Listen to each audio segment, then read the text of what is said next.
Kita beralih ke kasus hukum lainnya, Saudara. Tim Badan Pengawas Mahkamah Agung memeriksa kuasa hukum Dini Sera Alfrianti.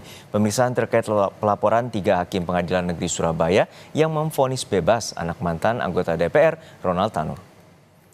Kuasa hukum dari Dini Sera menunjukkan sejumlah bukti soal kejanggalan putusan bebas Ronald Tanur. Di antaranya bukti rekaman CCTV di basement landmark lokasi Dini dianiaya Ronald.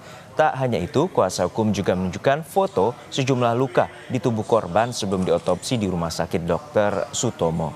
Langkah ini ditempuh untuk mencari keadilan atas putusan bebas 3 majelis hakim Surabaya atas Ronald Tanur.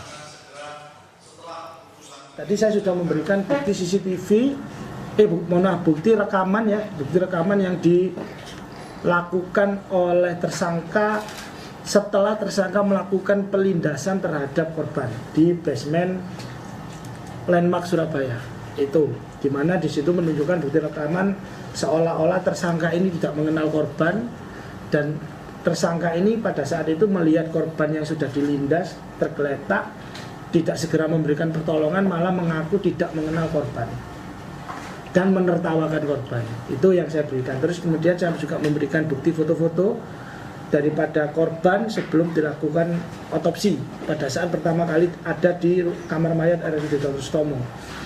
Foto-foto yang menunjukkan adanya bekas ban di lengan kanan korban dan memar-memar serta luka-luka yang ada di sekujur badan korban. Gitu. Sudah ada jurnalis Kompas TV Jack Roby yang memiliki laporan lengkap soal upaya hukum keluarga Dini Sera untuk mencari keadilan.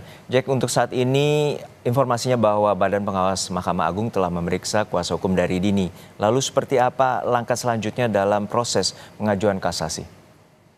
Baik, saudara, bahwasanya memori kasasi diakui oleh tim kuasa hukum Dini telah dikirimkan ke Mahkamah Agung, dan berkas kasasinya juga telah diserahkan ke Pengadilan Negeri Surabaya oleh Jaksa Penuntut Umum Kejaksaan Negeri Surabaya.